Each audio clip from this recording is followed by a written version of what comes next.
So until relatively recently, you would have seen the words piñata, pig, and Cameron together, and it would have been very confusing.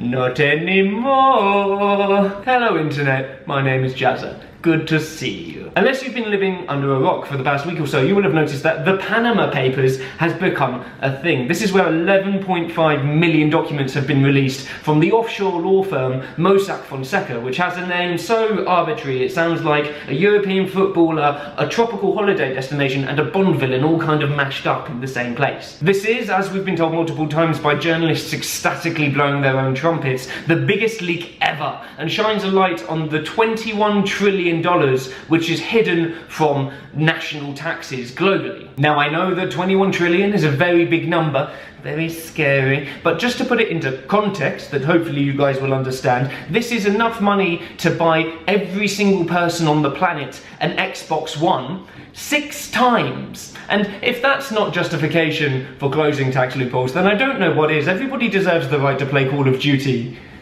6 times over. Many of the world's most powerful and wealthy have been linked to these links, including Kim Jong-un, Vladimir Putin, and the family of the Chinese President Xi Jinping. Alongside these evil politicians, we've also seen some evil celebrities taking part in tax avoidance, including Simon Cowell, who I don't think anybody was particularly surprised by, Jackie Chan, who I don't think anybody really cares about, and Paul McCartney's ex-wife Heather Mills, who weirdly said that she was opening this account in order to invest in algae farming, which, when you think about it, is actually going to be taking place offshore.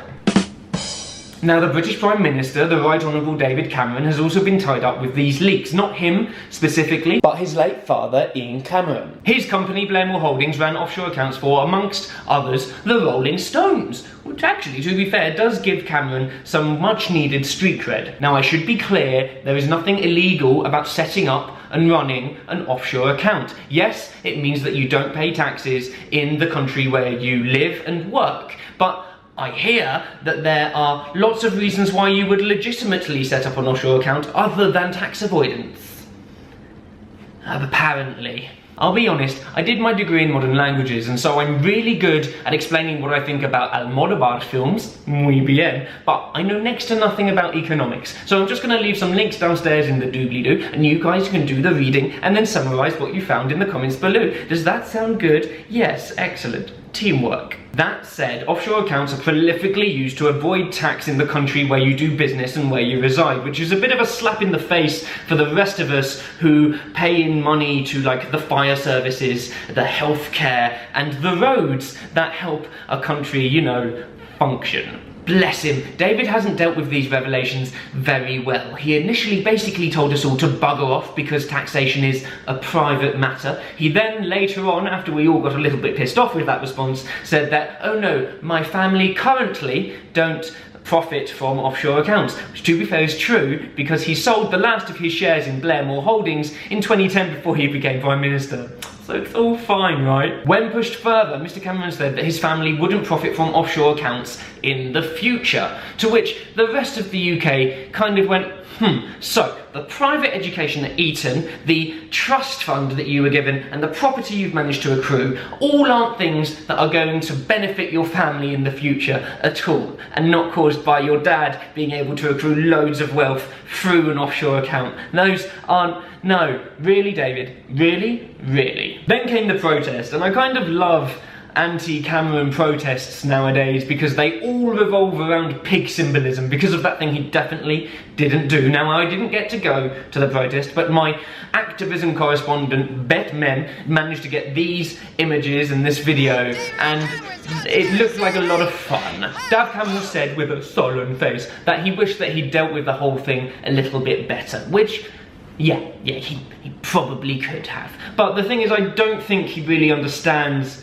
why people are pissed off about this. The issue is that, and I think we can agree, that tax avoidance is immoral. David Cameron himself said that in 2012 when commenting on tax avoidance of some celebrities in the UK. Incidentally, one of those comedians that Cameron commented on in 2012 responded in the classiest fashion, "Jimmy Carr, you sir are a gentleman." Because offshore accounts are immoral and not illegal, shouldn't it be the government's job to make the immoral, illegal. And then we have Cameron, who he himself has profited from tax havens and chosen to block reforms of that sector. He chose to write a letter to the EU blocking any kind of reforms on tax havens in 2013. Because of this, it's impossible to not at least question whether his lack of willingness to change a phenomenon that cheats the taxpayer, whether that's because of his own family's ill-gotten gains. What do you think? You're an intelligent lot. Do you think that David Cameron should be held responsible for the financial decisions that his own father